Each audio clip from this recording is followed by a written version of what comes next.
تو یہاں پہ جو ہے نا اللہ تعالیٰ نے ایک بات کی طرف اشارہ کر کے وہ بات سمجھائی ہے. دلالت عبارت میں ایک چیز بہت سری ہوتی ہے، دلالت اشارہ میں اس چیز کی طرف اشارہ کیا جاتا ہے.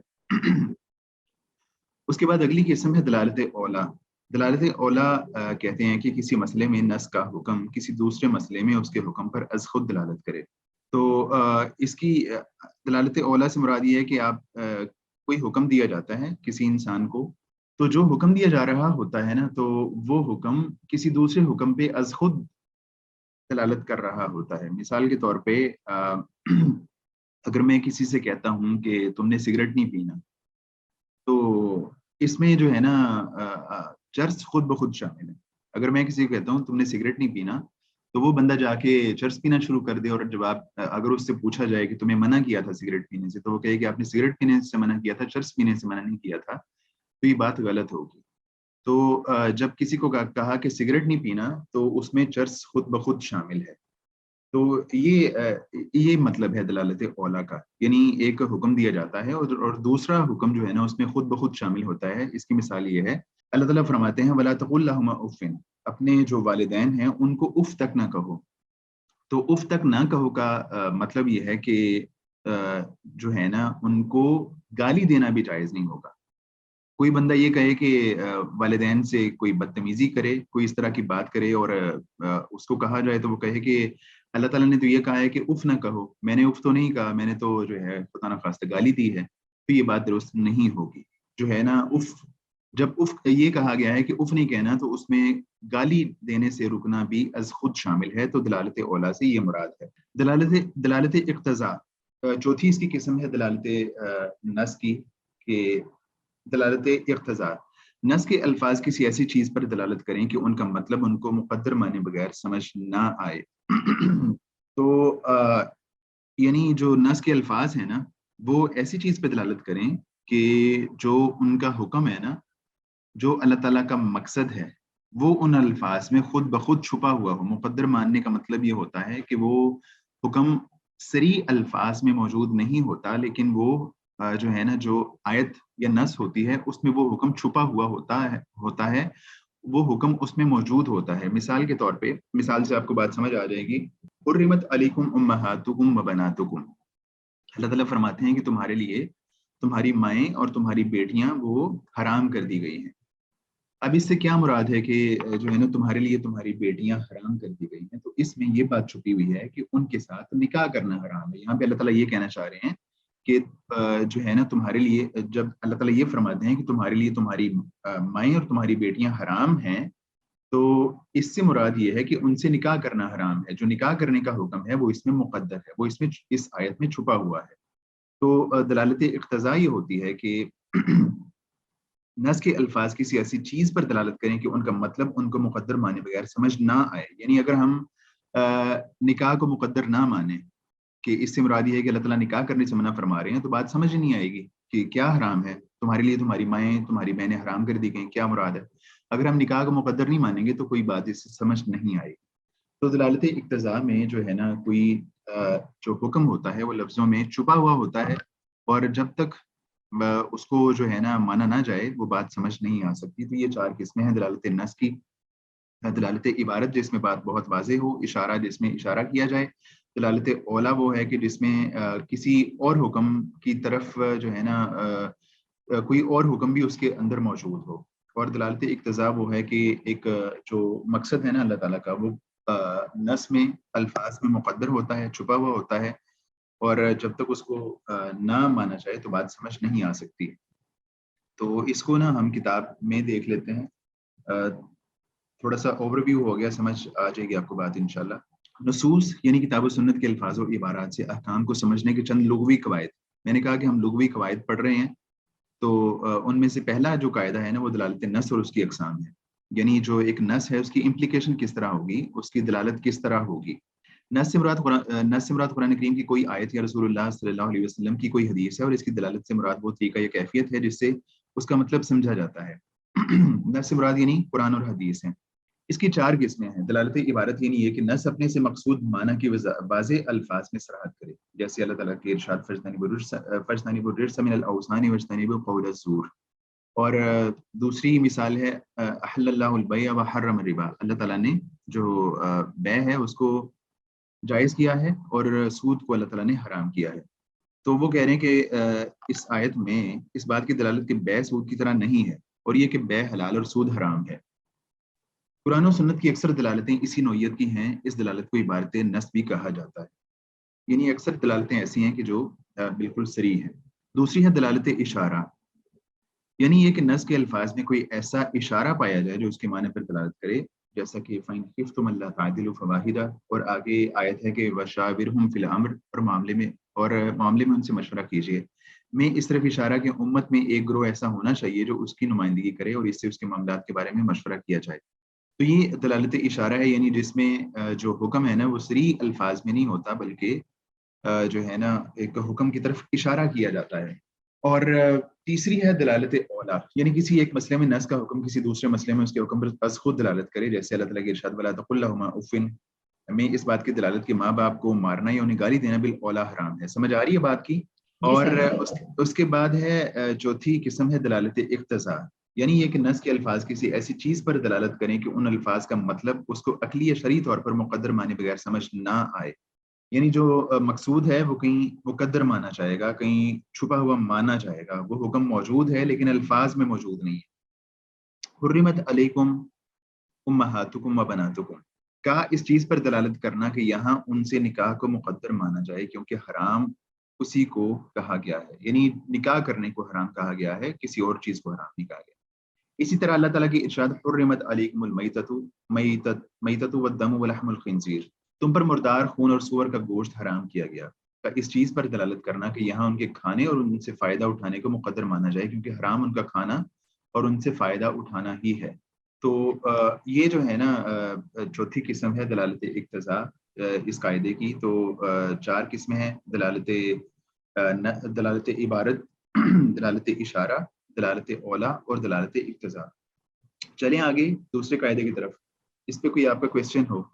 دوسرا جو قاعدہ ہے نا لغوی قاعدہ، وہ ہے مفہوم مخالف. مفہوم مخالف کا مطلب یہ ہوتا ہے کہ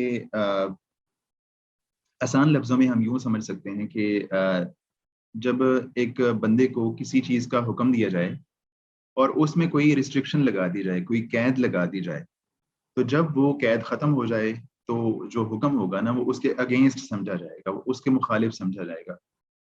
مثال کے طور پہ اگر جو ہے نا ایک بندے سے میں کہتا ہوں کہ اگر آپ نے مری جانا ہے تو آپ نے لاہور سے پنڈی والی ٹرین میں بیٹھنا ہے، ٹھیک ہے؟ تو اب جو ہے نا اس کا مطلب یہ ہے کہ ایک بندہ اگر مری پہنچنا چاہتا ہے تو اس کو لاہور سے پنڈی والی ٹرین میں بیٹھنا پڑے گا. تو اس کا مفہوم مخالف یہ ہے کہ وہ ملتان والی ٹرین میں نہ بیٹھے، وہ کراچی والی ٹرین میں نہ بیٹھے، ٹھیک ہے؟ تو مفہوم مخالف یہ ہوتا ہے کہ ایک بات کا حکم دیا جائے اور قید لگائی جائے، تو جب وہ قید ختم ہو جائے تو اس کا حکم بھی اس کے اگینسٹ سمجھا جائے. اس سے مراد یہ ہے کہ عبارت میں اگر کسی چیز سے سکوت اختیار کیا گیا ہے تو اس کا، یہ ذرا مشکل عبارت ہے، آپ کو شاید سمجھ نہ آئے، لیکن جو ہے نا اس کا خلاصہ وہی ہے جو میں نے بتا دیا آپ کو.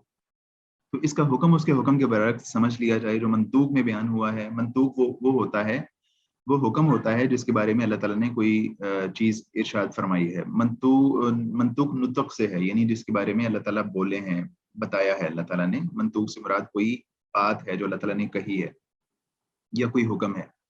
اور یہ اس صورت میں جب منطوق کے ساتھ کوئی ایسی قید ہو جو اسے اس قید تک محدود کر دے، کیونکہ نص اپنے منطوق کے، یہ آپ ایک دفعہ چھوڑ دیں، یہ مشکل ہے، آگے ہم اس کی اقسام پڑھیں گے تو آپ کو بات سمجھ آ جائے گی.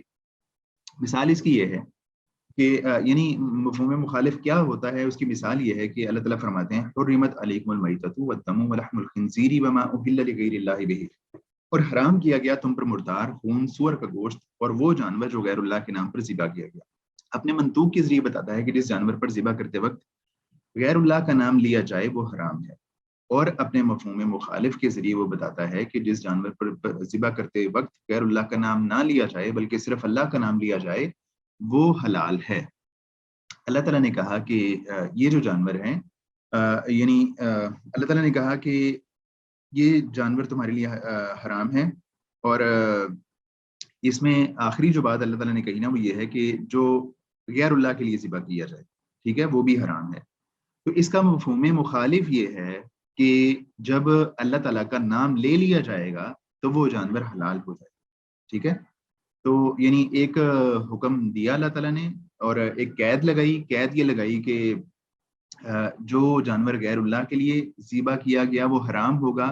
تو جب وہ قید ختم ہو گئی، جب اس جانور کو غیر اللہ کے لیے ذبح نہیں کیا گیا، جب ایک جانور کو اللہ تعالیٰ کے لیے ذبح کیا گیا، تو اب وہ جانور حرام نہیں ہوا بلکہ حلال ہو گیا. جب وہ قید ختم ہوگی تو حکم اس کے برعکس، اس کے اگینسٹ جو ہے وہ ثابت ہو گیا. یعنی جب اس کے وہ قید ختم ہوئی تو اللہ تعالیٰ کے لیے اگر ایک بندے نے جانور ذبح کیا تو وہ حلال ہو گیا. ٹھیک ہے. تو اس کے آگے مفہوم مخالف کی 5 قسمیں ہیں.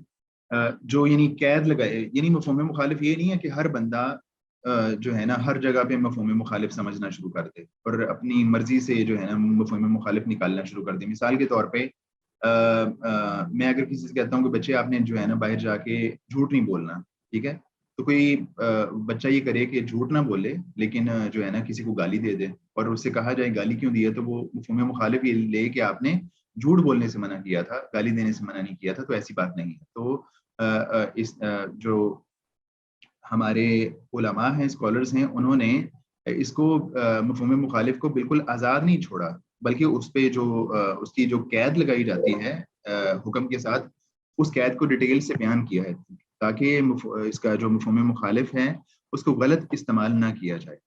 تو مفہوم مخالف کی جو 5 طرح کی قید ہے نا، ان میں سے پہلی جو قسم ہے نا وہ ہے مفہوم وصف. یہ ذرا غور سے سنیے گا. یعنی یہ کہ منطوق میں قید اگر کسی وصف کی ہے تو منطوق کے حکم کو ثابت مانا جائے، اور اگر اس سے اس وصف کی قید ہٹ جائے تو اس کے حکم کو اس کے برعکس سمجھا جائے. یعنی جو ہے نا ایک حکم اللہ تعالیٰ نے دیا تو اس میں ایک وصف کی، ایک صفت کی قید لگا دی. جب وہ صفت کی قید ہٹ جائے گی تو وہ حکم اس کے اگینسٹ سمجھا جائے گا، اس کے برعکس سمجھا جائے گا. آپ کو مثال سے سمجھ آ جائے گی بات. اللہ تعالیٰ فرماتے ہیں وَحَلَائِلُ أَبْنَائِكُمُ الَّذِينَ مِنْ أَصْلَابِكُمْ، اور تم پر حرام کی گئیں تمہارے ان بیٹوں کی بیویاں جو تمہارے صلب سے ہوں. اس سے اللہ تعالیٰ یہ کہہ رہے ہیں کہ تمہارے جو اس میں یہ ہے کہ مفہوم مخالفت یہ ہے کہ تمہارے وہ بیٹے جو تمہارے صلب سے نہیں ہیں ان کی بیویاں تم پر حرام نہیں ہیں. یعنی اللہ تعالیٰ یہ کہہ رہے ہیں تمہارے ان بیٹوں کی بیویاں جو تمہارے صلب سے ہوں وہ تم پر حرام ہیں. ٹھیک ہے. یعنی مطلب یہ ہے کہ جو ایک سگے بیٹے ہوتے ہیں ان کی جو بیوی، جو بہو ہے نا، بہو، ہاں جی بالکل، بہو اگر بہو سے نکاح نہیں ہو سکتا. یا مثال کے طور پہ بیٹے نے اگر ڈیورس دی ہے بیوی کو، تو اب جو سسر ہے وہ اپنی بہو سے، سابقہ بہو سے نکاح نہیں کر سکتا. تو یہ اللہ تعالیٰ نے یہاں فرمایا ہے. اور اس کا مفہوم ہے جب وہ بچیاں جو ہیں اگر صلب سے نہ ہوں، یعنی وہ بیٹے کی بیوی نہ ہو، تو اس وقت ان سے نکاح کرنا جائز ہوگا. یعنی مفہوم مخالف یہ ہے کہ جب وہ صفت ختم ہو گئی جو اللہ تعالیٰ نے اس آیت میں لگائی تھی، تو اس صفت کے یا اس قید کے ختم ہونے کے ساتھ ہی جو حکم ہوگا وہ اس کے برعکس سمجھ لیا جائے گا. پہلے ان سے نکاح کرنا حرام تھا، لیکن جب وہ ان کی جو بیویاں ہیں وہ ان کے صلب سے نہ ہوں، ان کے سگے بیٹے کی بیوی نہ ہو، تو اس وقت مفہوم اس کے برعکس ہو جائے گا، ان سے نکاح کرنا جائز ہو جائے گا. اور اس کی اگلی مثال یہ ہے کہ چرنے والے جانوروں پر زکوٰۃ ہے. مفہوم مخالفت یہ ہے کہ جو جانور چرنے والے نہ ہوں ان پر زکوٰۃ نہیں ہے. یعنی اللہ تعالیٰ نے اللہ کے رسول نے قید یہ لگائی کہ جو چرنے والے جانور ہیں، یعنی جن جانوروں پہ زکوٰۃ ہوگی ان کی صفت یہ ہونی چاہیے کہ وہ چرنے والے ہوں. تو جب وہ صفت ختم ہو گئی، جب وہ جانور چرنے والے نہیں ہیں، تو اب جو ہے نا حکم اس کے برعکس ہو گیا. اب حکم یہ ہوگا کہ ان جانوروں پر زکوٰۃ نہیں ہوگی. تو جب ایک حکم میں کوئی قید لگائی جائے صفت کی، جب وہ صفت ختم ہو جائے تو حکم بھی اس کے اگینسٹ سمجھا جائے گا مفہوم مخالف کے اعتبار سے. دوسری قسم ہے مفہوم غایت، یعنی مفہوم حد. یعنی منطوق میں حکم کو اسی غایت تک مانا جائے جس کی اس میں قید لگائی گئی ہے، اور جب وہ غایت نہ رہے تو وہ حکم بھی برعکس ہو جائے. ایک حد تک قید لگائی گئی ہے تو جب وہ حد نہیں رہے گی تو وہ حکم بھی جو ہے نا اس کے برعکس ہو جائے گا، جس طرح اللہ تعالیٰ نے کہا ہے کہ وَكُلُوا وَاشْرَبُوا حَتَّى يَتَبَيَّنَ لَكُمُ الْخَيْطُ الْأَبْيَضُ مِنَ الْخَيْطِ الْأَسْوَدِ، اور تم کھاؤ پیو جب تک صبح کی سفید دھاری سیاہ دھاری سے الگ ظاہر نہ ہو جائے۔ اب یہاں پہ حد بیان کی گئی ہے کہ جب تک صبح کی سفید دھاری سیاہ دھاری سے الگ نہیں ہوتی، یعنی اس کا مطلب یہ ہے کہ جب صبح صادق نہیں ہوتی، صبح صادق ظاہر نہیں ہوتی، تب تک تم کھا سکتے ہو۔ تو اس میں مفہوم مخالف یہ ہے کہ جب صبح کی سفید دھاری سیاہ دھاری سے الگ ظاہر ہو جائے تو تم نہ کھاؤ۔ جب وہ حد ختم ہو گئی، وہ حد پوری ہو گئی، تو اب حکم اس کے برعکس یہ نکلا کہ اب تم کھا پی نہیں سکتے۔ جب تک صبح صادق نہیں ہوئی تھی اور حد نہیں آئی تھی، تم کھا پی سکتے تھے۔ جب وہ حد آ گئی تو اب حکم جو ہے نا اس کے برعکس ہو گیا، حد آنے کے بعد اب تم مزید کھانا پینا نہیں کر سکتے، کھا پی نہیں سکتے۔ تو دوسری قسم ہے مفہوم مخالف کی، مفہوم غایت یا مفہوم حد۔ تیسری قسم ہے مفہوم شرط، یعنی منطوق میں حکم کو اگر کسی شرط سے معلق کیا گیا ہے تو اسے ویسا مانا جائے جیسا وہ ہے، اور جب وہ شرط نہ رہے تو اسے اس کے برعکس مانا جائے۔ یعنی مفہوم مخالف میں کوئی شرط آ جائے، شارع نے، اللہ تعالیٰ نے یا اللہ کے رسول نے کسی حکم کو شرط کے ساتھ ریلیٹ کیا ہو، تو جب وہ شرط نہیں رہے گی تو حکم اس کے برعکس ہو جائے گا، حکم اس کے برعکس سمجھا جائے گا۔ مثال اس کی یہ ہے کہ وَإِن كُنَّ اولاد حمل فانفقوا علیہن، یعنی جب تم نے اپنی بیویوں کو طلاق دینی ہے تو اگر وہ حاملہ ہوں تو انہیں نفقہ دو، ان کو خرچہ دو۔ تو اس کا مفہوم مخالف یہ ہے، مفہوم مخالف یہ ہے کہ جب وہ حاملہ نہیں ہوں گی تو ان کو خرچہ دینا ضروری نہیں ہوگا، ان کو خرچہ نہیں دیا جائے گا۔ تو یعنی اس میں شرط یہ لگائی گئی تھی کہ جب تم نے ان کو طلاق دینی ہے، اگر وہ پریگننٹ ہیں تو آپ نے کیا کرنا ہے، ان کو خرچہ دینا ہے۔ بٹ اگر وہ یہ والی شرط نہ ہو، اگر جب ایک بندہ اپنی بیوی کو طلاق دے رہا ہے، جب یہ شرط نہ پائی جائے، وہ حاملہ نہ ہو، تو اس صورت میں ان کو خرچہ نہیں دیا جائے گا۔ اور یہ بات ہمیں مفہوم مخالف سے سمجھ آئی ہے کہ جب وہ شرط ختم ہوگی تو حکم بھی اس کے برعکس ہو گیا۔ اس کے بعد ہے مفہوم عدد، یعنی یہ کہ منطوق میں حکم پر اگر کسی تعداد کی قید رکھی گئی ہے تو اسے ویسا مانا جائے جیسا وہ ہے۔ یعنی اب یہاں پہ جو قید لگائی گئی ہے وہ تعداد کی قید لگائی گئی ہے، پیچھے جو قید لگائی گئی تھی وہ شرط کی قید تھی یا حد کی قید تھی۔ یہاں پہ جو قید لگائی گئی ہے وہ اس کی تعداد کی قید ہے۔ تو جب وہ تعداد نہیں پائی جائے گی تو حکم بھی اس کے اگینسٹ ہو جائے گا، حکم بھی اس کے برعکس ہو جائے گا۔ جیسا کہ اللہ تعالیٰ کا ارشاد ہے فَاجْلِدُوهُمْ 80 جلدہ، تم انہیں 80 کوڑے لگاؤ، یعنی جو لوگ تہمت لگاتے ہیں ان کو 80 کوڑے لگائے جائیں گے۔ اور اس کا مفہوم مخالف یہ ہے کہ انہیں 80 سے کم یا زیادہ کوڑے لگانا جائز نہیں ہے۔ جب شریعت نے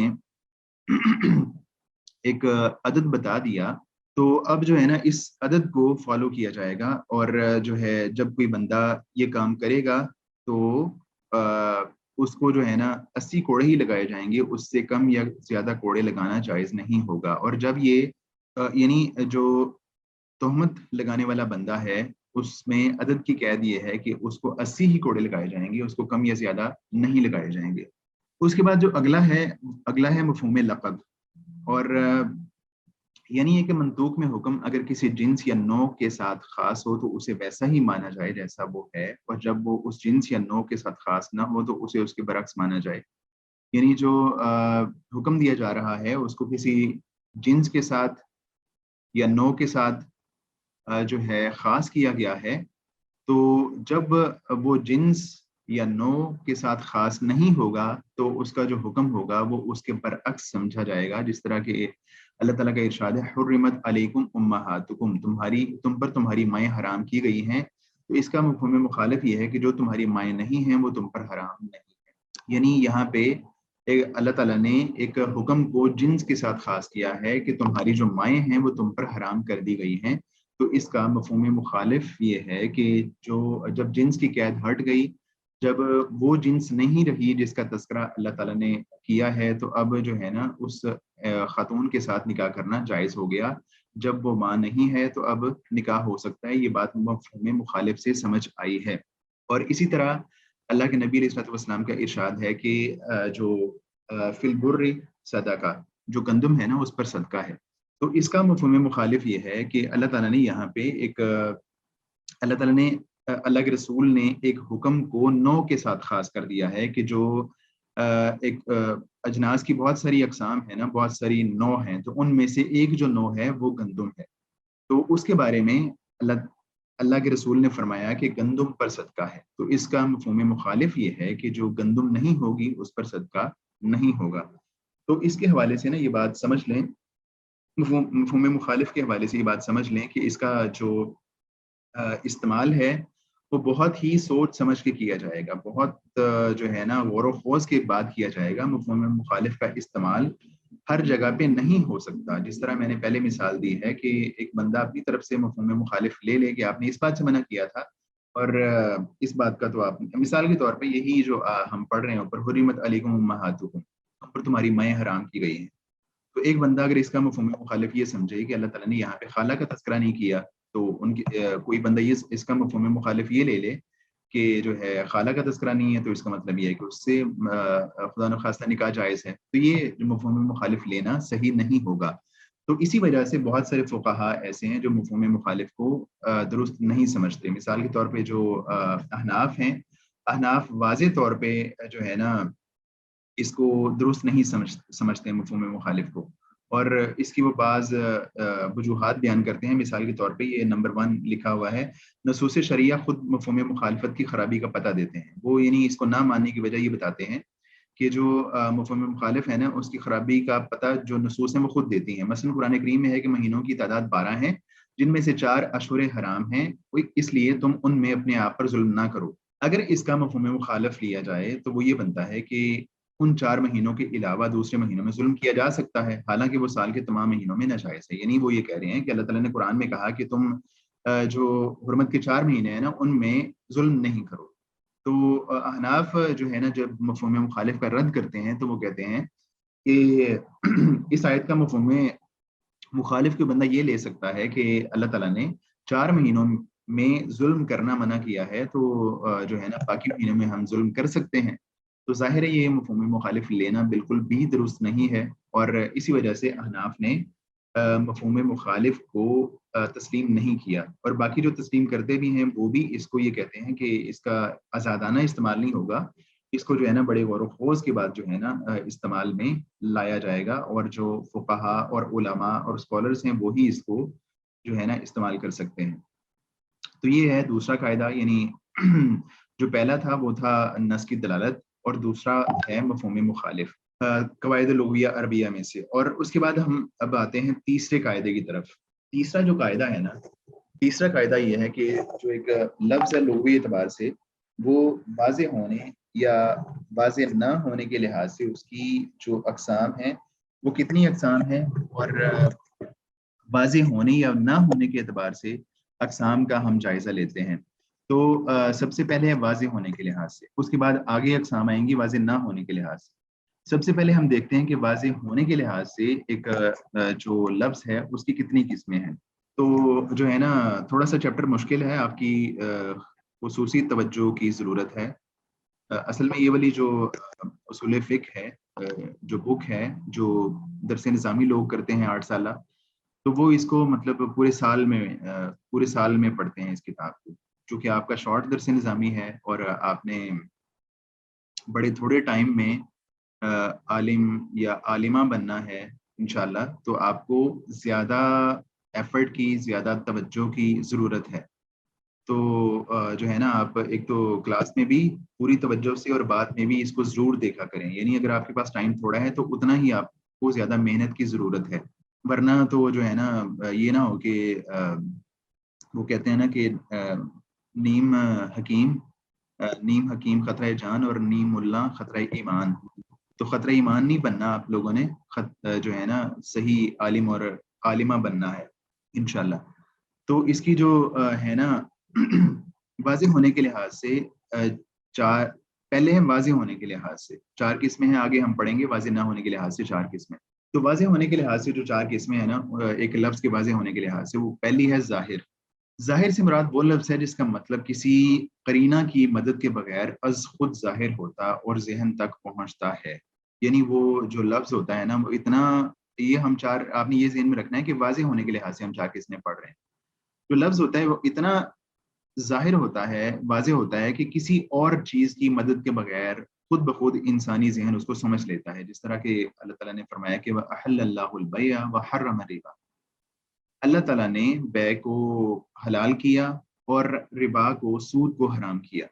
اس میں بے کی حلت اور سود کی حرمت, اور اسی طرح اللہ تعالیٰ کی ارشاد فَانكِحُوا مَا طَابَ لَكُم مِّنَ النِّسَاءِ مَثْنَىٰ وَثُلَاثَ وَرُبَاعَ, تم نکاح کرو جو تمہیں عورتیں پسند ہوں, ان میں سے دو دو سے, تین تین سے, اور چار چار سے. آج یہ ماشاءاللہ ایک سے زیادہ نکاح کی بھی بہت زیادہ آیات آ رہی ہیں. تو جو ہے یہاں پہ اللہ تعالیٰ نے یہاں پہ شروعات ہی جو کی ہے نا وہ ایک سے نہیں کی, اللہ تعالیٰ نے شروعات ہی دو سے کی ہے. تو اللہ تعالیٰ کہہ رہے ہیں کہ جو تمہیں عورتیں پسند ہونا ان میں سے دو دو سے, تین تین سے, اور چار چار سے نکاح کرو. اور غیر محرم عورتوں سے نکاح کا جواز, یعنی ایک سیکنڈ, لیکن وہ یعنی ظاہر کلام سے اصلاً مقصود نہیں ہوتا. یعنی جو اللہ تعالیٰ نے یہاں پہ حکم دیا ہے نا ان دونوں آیتوں میں, جو مقصد ہے نا اللہ تعالیٰ کا, وہ اس کلام سے پتہ نہیں چل رہا, بلکہ اس سے اصلاً مقصود کوئی اور ہی چیز ہوتی ہے. جیسے پہلی آیت میں بے اور سود میں مماثلت کی نفی, تاکہ ان لوگوں کی تردید کی جائے جو کہتے ہیں. تو یہاں پہ جو اللہ تعالیٰ کا مقصود ہے نا, اللہ تعالیٰ کے یہاں پہ مقصد یہ ہے کہ جو اس کی بے اور سود ہے نا, اس میں جو مماثلت ہے وہ یعنی جو کفار تھے نا وہ بے کو سود کے اس سے مطلب ریلیٹ کرتے تھے اور کہتے تھے کہ بے اور سود ایک ہی طرح کی چیز ہے. تو اللہ تعالیٰ یہاں پہ کہہ رہے ہیں کہ بے اور جو سود ہے نا, جو عام تجارت ہے, حلال تجارت ہے, اور جو سود ہے وہ ایک طرح سے نہیں ہے. جو بے ہے وہ الگ چیز ہے, اور جو سود ہے وہ ایک الگ چیز ہے. تو یہاں پہ اس سے اصلاً مقصود کوئی اور ہی چیز ہوتی ہے. جیسے پہلی آیت میں بے اور سود میں مماثلت کی نفی, تاکہ ان لوگوں کی تردید کی جائے جو کہتے ہیں کہ بے سود ہی کی طرح ہے. اور دوسری آیت میں عورتوں کی تعداد کو 4 یا 1 تک محدود رکھنا. آگے نص ہم پڑھتے ہیں, پھر دونوں کی سمجھ آ جائے گی. پہلا ہے ظاہر اور دوسرا ہے نص. اس سے مراد وہ لفظ ہے جس کا مطلب کلام میں اصلاً مقصود ہوتا ہے, جیسے اوپر کی دونوں آیتوں میں سے پہلی میں بے اور سود کی مابین مماثلت کی نفی. تو جو ظاہر اور نص میں ان میں جو فرق ہے وہ یہ ہے کہ جو نص ہوتی ہے نا, نص میں یہ ہوتا ہے کہ جو اصلاً مقصود ہوتا ہے وہ نص سے مراد ہے وہ جو اصلاً مقصود ہے اللہ تعالیٰ کا, وہ چیز اس کو ہم کہتے ہیں نص. اور جو الفاظ بیان کیے گئے ہیں نا اس کو ہم کہتے ہیں ظاہر. یعنی جو اللہ تعالیٰ نے یہ کہا کہ وَأَحَلَّ اللَّهُ الْبَيْعَ وَحَرَّمَ الرِّبَا, اللہ تعالیٰ نے بے کو حلال کیا اور جو ہے نا سود کو حرام کیا. یہ تو ایک ظاہر الفاظ ہیں, لیکن اصل میں مقصود جو اللہ تعالیٰ کا ہے نا وہ یہ ہے کہ بے میں اور ربا میں مماثلت کو بیان کرنا, یا یہ کہنا کہ بے سود کی طرح نہیں ہے. تو جو مقصود ہے وہ نص ہے, اور جو الفاظ ظاہر الفاظ ہیں وہ اس کو ہم ظاہر کہتے ہیں. ٹھیک ہے, جو الفاظ ظاہر ہیں یعنی جو اللہ تعالیٰ نے کہا کہ بے حرام ہے, بے حلال ہے, سود حرام ہے, اس کو ہم ظاہر کہیں گے. اور جو اس سے مقصود ہے اللہ تعالیٰ کا اس کو ہم نص کہیں گے. یعنی مقصود یہ ہے کہ دونوں چیزیں ایک جیسی نہیں ہیں, بے اور سود ایک جیسی نہیں ہے, اس کو ہم نص کہیں گے. اور جو الفاظ ظاہر ہیں بالکل واضح ہیں ان کو ہم ظاہر کہیں گے. اس کے بعد جو تیسری قسم ہے وہ ہے مفسر. اس سے مراد وہ لفظ ہے جو اپنا مطلب کسی تفسیر یا تشریح کے ذریعے بتاتا ہے. یہ تفسیر کبھی اس کے ساتھ ہوتی ہے اور کبھی اس کے باہر. جیسے اللہ تعالیٰ کے ارشاد فَجْلِدُوهُمْ 80 جلدہ, ان کو جو ہے نا 80 کوڑے مارے جائیں. اس میں جو فَجْلِدُوهُمْ لفظ ہے اس کی تشریح آگے آ رہی ہے 80 جلدہ. یعنی ایک لفظ تھا کہ تم نے جو تہمت لگاتے ہیں ان کو 80 کوڑے مارنے ہیں, اگر وہ گواہ نہیں لے کے آتے تم نے ان کو کوڑے لگانے ہیں. آگے اس کی وضاحت آ رہی ہے کتنے کوڑے لگانے ہیں, 80 جلدہ, ان کو 80 کوڑے لگانے ہیں. یعنی ایک جو آگے لفظ آ رہے ہیں انہوں نے آ کے پہلے لفظ کی تشریح کر دی. تو کئی دفعہ اس طرح ہوتا ہے کہ جو لفظ ہوتا ہے وہ خود اپنی تشریح کر رہا ہوتا ہے, اور کئی دفعہ جو اس کے ساتھ والے یا باہر کے الفاظ ہوتے ہیں وہ اس کی تشریح کر رہے ہوتے ہیں. تو اس کی جو فَجْلِدُوهُمْ 80 جلدہ, تو یہاں پہ جو تشریح ہے وہ ساتھ ہی کر دی گئی ہے. آگے جو باہر کی مثال ہے وہ یہ ہو سکتی ہے کہ جس طرح اللہ تعالیٰ نے کہا کہ اقیموا الصلاۃ, نماز قائم کرو, تو اس کی تشریح یا اس کی تفسیر اللہ کے رسول صلی اللہ علیہ وآلہ وسلم نے فرمائی، یعنی اللہ تعالیٰ نے کہا کہ نماز قائم کرو، تو اس کے بعد اس کی تفسیر اللہ کے رسول نے یہ کی کہ نماز اس طرح پڑھو جس طرح مجھے نماز پڑھتے ہوئے دیکھتے ہو۔ تو یہاں پہ جو تفسیر کی گئی ہے وہ باہر سے کی گئی ہے۔ تو مفسر میں کبھی تفسیر اس کے ساتھ ہی ہوتی ہے اور کبھی جو اس کی وضاحت ہوتی ہے وہ اس کے باہر سے ہوتی ہے۔ یہ بات قرآن میں ہے کہ نماز قائم کرو، اور یہ بات کہ نماز میری طرح پڑھو وہ حدیث مبارکہ میں ہے۔ تو ایک باہر کی چیز نے آ کے اس کی قرآن کی آیت کی ایک لفظ کی تشریح بیان یا تفسیر بیان کر دی۔ اس کے بعد جو چوتھی قسم ہے وہ ہے محکم۔ اس سے مراد وہ لفظ ہے جو اپنا مطلب اس طرح بتاتا ہے کہ وہ کوئی تعویل قبول نہیں کرتا، وہ اتنا محکم ہوتا ہے کہ جو ہے نا اس کی کوئی اور تعویل نہیں ہو سکتی، اس میں اس کو کوئی اپنے معنی سے بدلا نہیں جا سکتا، یعنی اسے اس کے ظاہری مطلب سے نہیں پھیرا جا سکتا، جیسے مطلق کو مقید کرنا اور عام کو خاص بنانا۔ یعنی وہ لفظ اتنا واضح ہوتا ہے کہ اس کو نہ تو جو ہے نا اس کے مطلق کو مقید کیا جا سکتا ہے، جو محکم ہوتا ہے وہ اپنا معنی بہت جو ہے نا ایسے الفاظ میں بتاتا ہے کہ اس کا کوئی اور مطلب نہیں ہو سکتا، اس کی کوئی تعویل نہیں ہو سکتی، اس کے مطلق کو مقید نہیں کیا جا سکتا، اس کے جو جنرل حکم ہے اس کو خاص نہیں کیا جا سکتا۔ تو جو ہے محکم یہ ہوتا ہے، یعنی وہ اس کو منسوخ بھی نہیں کیا جا سکتا، جیسے کہ صرف اللہ تعالیٰ کی عبادت اور رسولوں اور کتابوں پر ایمان یا ان بنیادی فضائل میں سے ہوتا ہے جو حالات کے ساتھ نہیں بدلتے، جیسے والدین سے نیک سلوک اور عدل و انصاف۔ تو یہ جو احکامات ہوتے ہیں نا، والدین سے حسن سلوک اور عدل و انصاف اور یہ وہ ساری چیزیں تو جو بہت محکم ہیں، جو واضح ہیں۔ تو جس طرح کہ جہاد فی سبیل اللہ، جہاد قیامت تک باقی رہنے والی چیز ہے، تو اس طرح کے الفاظ جو ہیں نا بڑے ہی محکم ہوتے ہیں، ان میں کسی تبدیلی کی گنجائش نہیں ہوتی، کوئی ان میں تبدیلی نہیں کر سکتا۔ تو اس طرح جو واضح ہونے کے لحاظ سے اس کی جو قسمیں ہیں وہ ہیں ظاہر نص مفسر محکم، ٹھیک ہے۔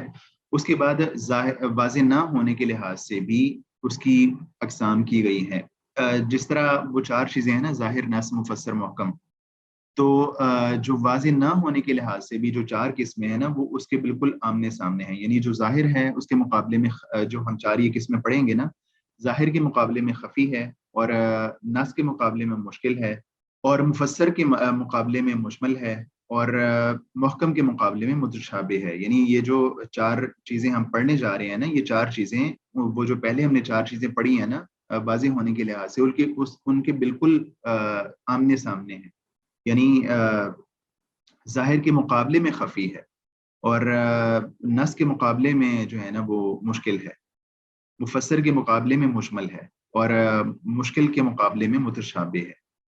تو اس کو ہم پڑھتے ہیں، آپ کو بات سمجھ آ جائے گی۔ جو پہلی قسم ہے نا واضح نہ ہونے کے لحاظ سے، پہلے ہم نے پڑھا تھا واضح ہونے کے لحاظ سے، اب ہم پڑھ رہے ہیں واضح نہ ہونے کے لحاظ سے۔ خفی سے مراد وہ لفظ ہے جو چاہے اپنی جگہ واضح ہو، لیکن جس شخص پر اس کے معنی کو نافذ ہونا ہے اس کے لحاظ سے وہ واضح نہیں ہے۔ ایک لفظ ہے اپنی جگہ واضح ہے، لیکن جہاں پہ اس کو اپلائی کرنا ہے نا اس کے لحاظ سے وہ واضح نہیں ہے، اور اس کا یہ واضح نہ ہونا صرف تحقیق اور اجتہاد ہی سے زائل ہوتا ہے۔ یعنی جو لفظ ہوتا ہے وہ اتنا واضح نہیں ہوتا، اور جب اس سے متعلق تحقیق کی جاتی ہے، اجتہاد کیا جاتا ہے، کوشش کی جاتی ہے، تو اس کے بعد وہ لفظ خفی سے نکل کے واضح ہوتا ہے۔ جس طرح کی مثال ہے سارق، یعنی چور، یہ اپنی جگہ اس شخص کے لیے بالکل واضح ہے جس نے چوری کی ہو، لیکن وہ لٹیرے کے لحاظ سے واضح نہیں ہے جو چوری نہیں کرتا۔ اب جو ہے ایک بندہ کسی کی چیز چوراتا ہے، اس کو تو ہم کہتے ہیں یہ چور ہے، سارق ہے، لیکن اب مثال کے طور پہ ایسے لوگ ہیں، پاکستان کی ہم مثال لے لیں کہ جو موبائل میں بہت سارے فراڈ کرتے ہیں لوگوں کے ساتھ، اور مطلب مختلف طریقوں سے ان کو کال کر کے اور ان سے جو ہے نا وہ پیسے ان کے نکلوا لیتے ہیں جیز کیش کے ذریعے سے، کسی بینک اکاؤنٹ سے۔ تو اب یہ بھی تو جو ہے پیسے چرانا ہے، یہ پیسے نکلوانا ہے، تو اس کو کیا کہا جائے گا؟ تو جو ہے نا یہ جو چیز ہے اس طرح پیسے نکلوانا، اس پہ غور و خوض کرنا، اس کو ہم خفی کہتے ہیں۔ یعنی مثال کے طور پہ سارق ہے، وہ تو ایک نہیں، جو سارق لفظ ہے نا، سارق ہے نا، اس کو ہم مطلب خفی اس طرح سے کہہ سکتے ہیں، اپنے معنی میں یہ واضح ہے، لیکن جب ایک اور مثال آ جائے گی، جس طرح کہ میں نے کہا کہ ایک بندہ چوری نہیں کرتا، کسی اور طریقے سے پیسے اینٹ لیتا ہے، تو اب اس کے بارے میں کیا کہا جائے گا؟ تو اس کو جو ہے نا ہم خفی کہتے ہیں. تو جب اس پہ غور و خوض کیا جاتا ہے اور غور و خوض کرنے کے بعد اس کو جو ہے کہا جاتا ہے کہ یہ بھی ایسا کام کرنے والا بھی چور ہے، تو اس کے بعد پھر وہ لفظ واضح ہو جاتا ہے، ظاہر ہو جاتا ہے. اس سے پہلے وہ خفی ہوتا ہے. خفی کے بعد جو ہے نا، یہ ہم آپ ذہن میں رکھیں کہ ہم پڑھ رہے ہیں وہ قسمیں کہ جو واضح نہ ہونے کے لحاظ سے ہیں. پہلی تھی خفی، یعنی وہ ایک واضح نہیں ہے اپنے معنی کے لیے، اپنے لفظ میں تو واضح ہے چور، لیکن اس کا اطلاق کس کس پہ ہوگا اس کے حوالے سے وہ خفی ہے، واضح نہیں ہے. دوسری ہے مشکل. اس سے مراد وہ لفظ ہے جس کا معنی اس کے اندر پائے جانے والے کسی سبب کی بدولت واضح نہیں ہوتا، جیسے کوئی ایسا مشترک لفظ جس کے لغت میں ایک سے زائد کئی معنی ہوں اور کلام میں اس کا جو معنی مراد ہے اس کی تعیین صرف تحقیق اور اجتہاد ہی سے ہو سکتی ہے. یعنی وہ جو لفظ ہے نا، اس کے وہ اس کو مشکل اس لحاظ سے کہہ رہے ہیں کہ اس کے جو معنی ہیں وہ معنی ایک سے زائد ہو سکتے ہیں. مثال کے طور پہ والمطلقات یتربصن بانفسہن ثلاث قروء، یعنی جن عورتوں کو طلاق دی جائے وہ انتظار کریں 3 قروء. اب یہاں پہ اللہ تعالیٰ نے قروء کا لفظ بولا ہے کہ جن عورتوں کو طلاق دی جائے گی ان کی عدت 3 قروء ہوگی. تو اب اس جو لفظ قروء استعمال کیا گیا ہے، اس قروء سے مراد کیا ہے؟ تو بعض لوگوں کے ہاں اس سے مراد ہے مینسز، حیض، اور بعض لوگ اس سے مراد لیتے ہیں طہر، پاکی کی حالت. تو قروء کا صحیح مطلب کیا ہے؟ بعض لوگوں کے ہاں حیض ہے، یعنی ایک عورت جس کو طلاق دی جائے گی وہ 3 حیض انتظار کرے گی. اور جو لوگ کہتے ہیں کہ قروء سے مراد ہے پاکی کی حالت، تو وہ کہتے ہیں کہ اس سے مراد جو پاکی ہے وہ ہے. تو اب اس کے جو مطلب ہیں قروء کے ایک سے زیادہ ہو گئے، تو اس اعتبار سے اس کو ہم مشکل کہتے ہیں. یعنی اس کا جو لفظ ہے وہ ایک سے زیادہ معنی بتا رہا ہے اور ایک ہی لفظ 2-3 معنی کے لیے استعمال ہوتا ہے، تو اس اعتبار سے اس کا تعین کرنا چونکہ مشکل ہے تو اس لیے اس کو مشکل ہی کا نام دیا گیا ہے. اس کے بعد جو تیسری قسم ہے وہ ہے مشمل. اس سے مراد وہ لفظ ہے جس کا معنی اپنے اندر کئی احوال و احکام لیے ہوتا ہے، اور وہ احوال و احکام اس وقت تک واضح نہیں ہوتے جب تک قرآن ان کی تفسیر نہ کرتے. مجمل آپ سمجھتے ہیں نا، یعنی مجمل اس کو کہتے ہیں کہ جس کی وضاحت نہ ہوئی ہو. ٹھیک ہے؟ تو جس طرح کی مثال ہے حرمت علیکم المیتۃ والدم ولحم الخنزیر، جو تمہارے لیے حرام کیا گیا ہے میتہ کو، دم کو اور خنزیر کو، یعنی جو سور ہے اس کو تمہارے لیے حرام کیا گیا ہے. تو اس آیت میں جو لفظ استعمال ہوا ہے دم، اللہ تعالیٰ نے یہ تو فرما دیا کہ تمہارے لیے مردار اور خون حرام ہے. اب خون سے کیا مراد ہے؟ مطلب یہ ایک مجمل لفظ ہے. خون کی حرمت سے مراد کیا ہے؟ اس کو پینا نہیں ہے، اس کو کھانے میں استعمال نہیں کرنا، یہ کیا کرنا ہے؟ تو اس مجمل کی جو ہے نا وضاحت اس طرح سے ہو گئی، اس مجمل کی وضاحت اس طرح سے ہو گئی کہ جو ہے نا قرآن میں ایک اور جگہ پہ اللہ تعالیٰ نے فرمایا کہ قُل لَا أَجِدُ فِي مَا أُوحِيَ إِلَيَّ مُحَرَّمًا عَلَىٰ طَاعِمٍ يَطْعَمُهُ إِلَّا أَن يَكُونَ مَيْتَةً أَوْ دَمًا مَسْفُوحًا. یہاں پہ اللہ تعالیٰ نے کہا کہ جو میں تمہارے لیے کوئی چیز حلال نہیں پاتا، کوئی چیز حلال یعنی جو تمہارے لیے حرام چیزیں ہیں نا وہ میتہ ہے، اور آگے اللہ تعالیٰ نے فرمایا وہ خون ہے جو بہنے والا خون ہو. تو یہاں پہ اس دم کی وضاحت ہو گئی کہ جو اللہ تعالیٰ نے یہ کہا کہ تمہارے لیے میتہ اور دم حرام ہے، تو اس دم سے اس مجمل کی وضاحت یہ ہے کہ اس دم سے مراد یہ ہے کہ جو بہنے والا خون ہے، جانور کو جب ذبح کیا جائے گا تو جو اس کا بہنے والا خون ہے، بہ جانے والا خون ہے، وہ حرام ہوگا. ورنہ تو جو بلڈ ہوتا ہے جب جانور کو ذبح کیا جاتا ہے تو کچھ بلڈ جانور کے اندر باقی رہ جاتا ہے، گوشت کا حصہ بنا ہوا رہ جاتا ہے، کچھ بلڈ ایسا ہوتا ہے.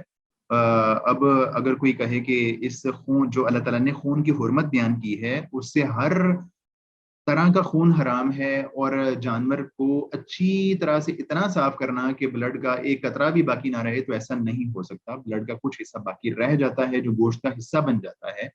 تو جو ہے نا اللہ تعالیٰ نے کہا کہ دمم مسفوحاً حرام ہے، جو بہنے والا خون ہے جو جانور کا نکل رہا ہے اس کو استعمال کرنا حرام ہے. اس کو آپ جو ہے نا جمع نہیں کر سکتے، اس کو استعمال نہیں کر سکتے، اس کو پی نہیں سکتے، اس کو کھانے میں استعمال نہیں کر سکتے جو بہنے والا خون ہے.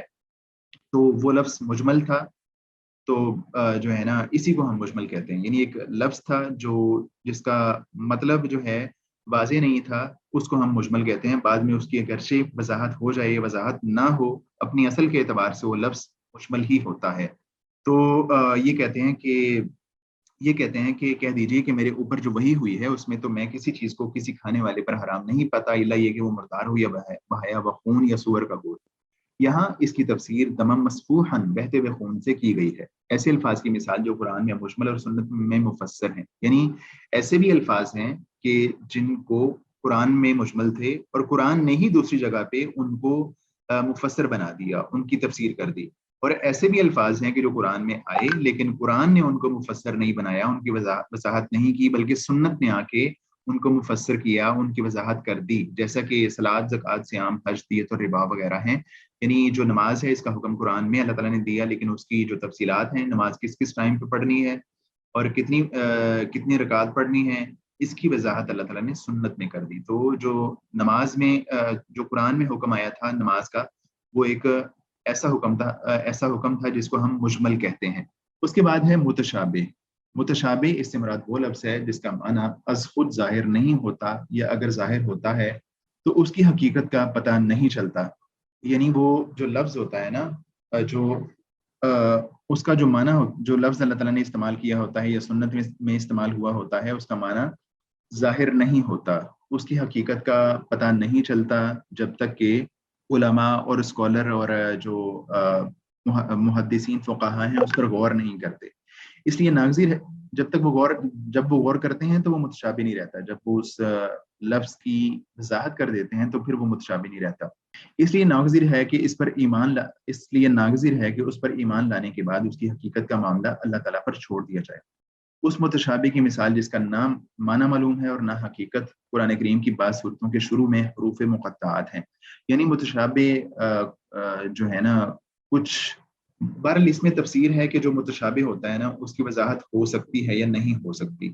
بعض متشابہ ایسے ہوتے ہیں کہ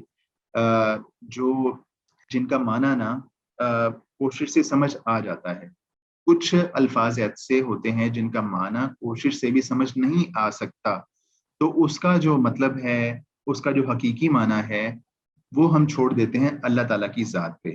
جس طرح کے مثال ہے کہ حروف مقطعات، تو جو حروف مقطعات ہیں اس کے بارے میں جو صحیح علم ہے وہ اللہ تعالیٰ کے پاس ہے، اور بعض علماء نے کوشش کی ہے کہ حروف مقطعات کے معنی ان کو سمجھا جائے، اس کو بیان کیا جائے، لیکن اس کا جو حقیقی مطلب ہے، حقیقی علم ہے، وہ اللہ تعالیٰ ہی کے پاس ہے۔ اور اس متشابہ کی مثال جس کا معنی تو معلوم ہے لیکن اس کی حقیقت کا پتہ نہیں، قرآن کریم اور نبی کریم صلی اللہ علیہ وسلم کی احادیث میں مذکور اللہ تعالیٰ کی صفات اور عالم غیب کے حالات ہیں۔ تو بس آپ یعنی یہ سمجھ لیں کہ متشابہ وہ ہوتا ہے جس کا معنی واضح نہیں ہوتا، جس کی اصل حقیقت اللہ تعالیٰ کے علم میں ہوتی ہے۔ بعض علماء کوشش کرتے ہیں اور وہ کوشش سے جو معنی بیان کرتے ہیں وہ کوشش صحیح بھی ہو سکتی ہے اور وہ کوشش غلط بھی ہو سکتی ہے، اور اس کا حقیقی معنی اللہ تعالیٰ کے علم میں ہوتا ہے۔ تو پہلے ہم نے 4 قسمیں پڑھی ہیں واضح ہونے کے الفاظ، واضح ہونے کے لحاظ سے، اور اگلی جو ہم نے 4 قسمیں پڑھی ہیں وہ ہیں واضح نہ ہونے کے لحاظ سے۔ واضح نہ ہونے کے لحاظ سے جو 4 قسمیں ہیں وہ ہیں خفی، اس کا جو معنی ہوتا ہے نا وہ مخفی ہوتا ہے۔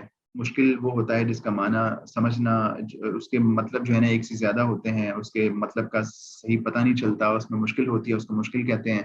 اور مجمل وہ ہوتا ہے کہ جس کی تفسیر نہیں کی گئی ہوتی، اور جو ہے نا وہ اپنی مجمل جو ہوتا ہے اس کی تفسیر نہیں کی گئی ہوتی، اور اس کی وضاحت جب تک نہیں ہوگی اس کا معنی سمجھ نہیں آئے گا، جس طرح کے دم کی مثال۔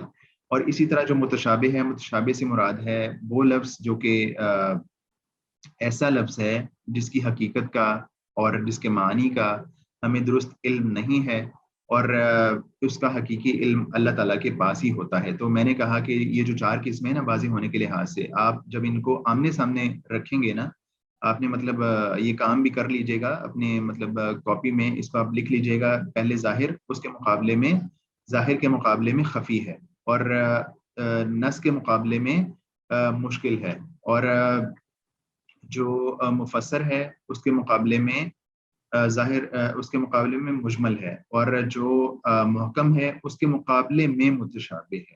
تو ان کو آپ آمنے سامنے لکھیں گے تو آپ کو بات نا سمجھ آ جائے گی، اور ان کی جو ہے نا مختصر جو تعریفات ہیں ان کو بھی دیکھ لیجئے گا. تو آج ہم نے 3 قواعد پڑھے ہیں، اور اس کے قواعد لغویہ عربیہ کے ان میں سے پہلا قاعدہ جو ہے وہ یہ ہے کہ جو نص ہے اس کی دلالت، اس کی امپلیکیشن کس طرح ہوگی، کیسے کیسے ہوگی، اس کی اقسام کس طرح سے ہیں. دوسرا قاعدہ ہم نے پڑھا ہے مفہوم مخالف کے لحاظ سے، اس کی 5 قسمیں ہم نے پڑھی ہیں. اور تیسرا قاعدہ ہم نے پڑھا ہے کہ ایک لفظ واضح یا واضح نہ ہونے کے لحاظ سے اس کی کتنی قسمیں ہیں. واضح ہونے کے لحاظ سے 4 قسمیں ہیں، ظاہر، نص، مفسر، محکم.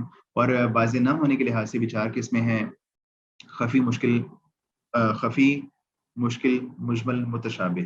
ٹھیک ہے، تو یہ 4 قسمیں وہ ہیں جو لفظ کے ظاہر نہ ہونے کے لحاظ سے ہیں. ان تینوں قواعد کو آپ اچھی طرح سے پڑھ بھی لیجئے گا، اگر ضرورت پڑے یہ اس کو لیکچر کو سن بھی لیجئے گا. اور سلائیڈز بھی میں نے کچھ بنائی تھی، ساری مکمل نہیں بنائی کیونکہ وہ اس میں نا تھوڑی سی مثالیں زیادہ تھیں، تو جو میں نے بنائی وہ بھی آپ کے ساتھ شیئر کر دوں گا انشاءاللہ. تو اس کو آپ دیکھ لیجئے گا. تو آج کا لیکچر ہم یہیں پہ ختم کرتے ہیں. وآخر دعوانا ان الحمد للہ رب العالمین. آپ کا سوال ہے کوئی؟ آج کا لیکچر مشکل تو نہیں تھا زیادہ، یا مشکل تھا؟ سر مشکل تو تھا، لیکن ایک انشاءاللہ پڑھیں گے تو سمجھ آ جائے گا انشاءاللہ. چلیں جی، فی امان اللہ. السلام علیکم.